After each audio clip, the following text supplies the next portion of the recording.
You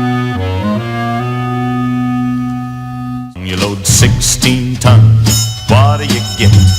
Another day older and deeper in debt. St. Peter, don't you call me, 'cause I can't go. I owe my soul to the company store. Greetings, Donald here, and if you know me at all, you know that I write resumes. In fact, you might even know that among the worldwide resume writers, I am a little bit famous. And there are some great resume writers out there, but nobody does this work better than I do.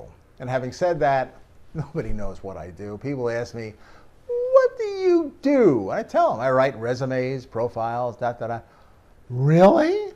Do people pay you to do that? Yes, they pay me well, because in certain cases I can add tens of thousands of dollars to a job offer.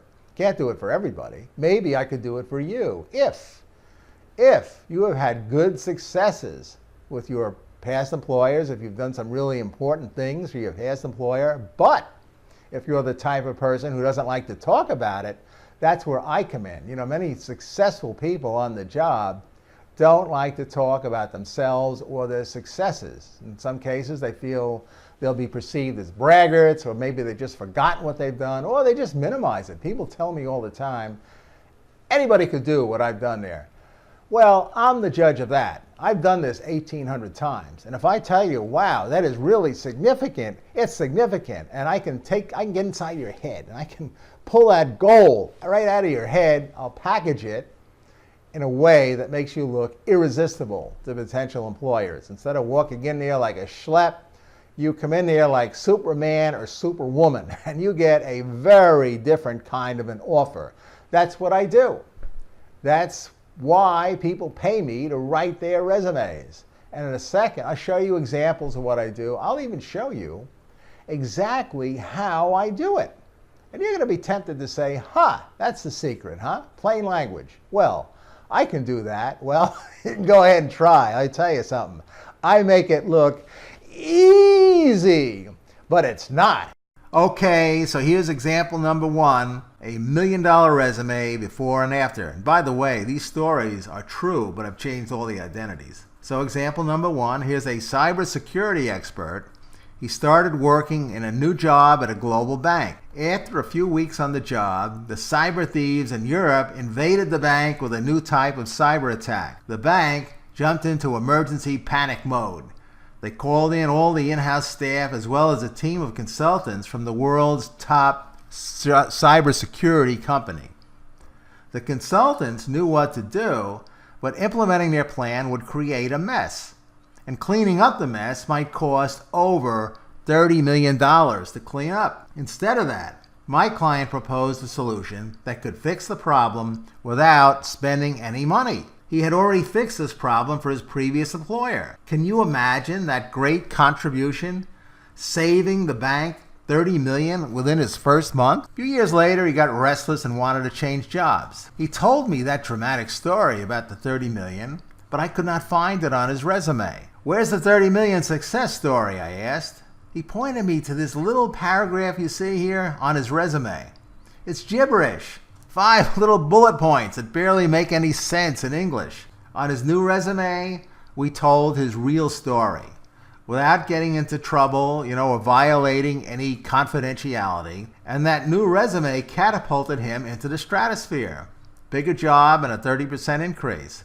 You get the idea. Well, here's an example. Somebody I talked to this week, he went to a very top school like MIT for engineering. This resume is so impossibly dense that nobody will read it. And he graduated from good schools for a master's in engineering and an MBA, but he's stuck at mid-level at one of the world's largest corporations. And if what he told me is true, he performs head and shoulders better than his colleagues. He believes that he can outperform his boss. But now look at his resume.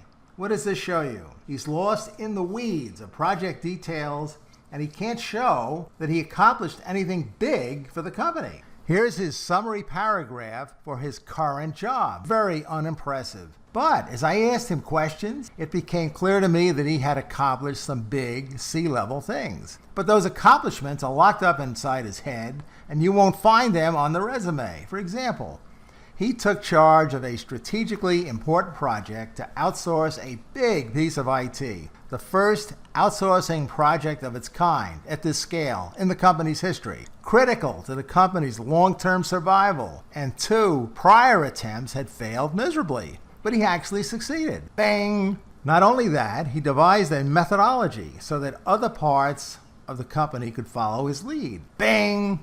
Now his resume is showing leadership for the worldwide enterprise. Bang! As a result, he saved many tens of millions of dollars for his own sector, and probably, over time, he'll save hundreds of millions for the worldwide enterprise. Bang, bang. I didn't have time to figure out all the follow-on benefits and value he created. But that's how you crash through your glass ceiling, okay? An outside interviewer asking you questions like that. Here's another example. A corporate CTO, Chief Technology Officer. His story is a tangled rat's nest on the original. Makes no sense at all. For outsiders, he looks like a loser who cannot communicate. His best information was locked up inside his head, where nobody can see it. The interview fixed that problem, and now his resume looks like Superman. He solves big global problems, tireless workaholic who contributes many tens of millions of dollars to the company's bottom line. His new resume shows what he can do, and he catapulted himself from CTO to a chief executive position at a smaller company. This person turned around a factory that had a nervous breakdown. The company had installed an extremely sophisticated SAP system, but it was not configured correctly. Suddenly, everything stopped working. Top management went into a panic. They fired the general manager and put my client in charge. And meanwhile, 200 people were just sitting around with nothing to do, which cost overall $1 million a day. Urgent. My client had no knowledge of SAP, but he was a very organized person who pulled the right people together and project managed the turnaround. He fixed the problem within a few weeks. A real hero. But look at his original resume. On the original, he looks like a low-level drone who supervises building facilities and maintenance. New resume tells his real story. And remember, if you've got great information, $1 million success that's locked up inside your head, call me ASAP and we'll create $1 million resume for you. I'm out of time, gotta go, but I wish you the very best of good luck in your search.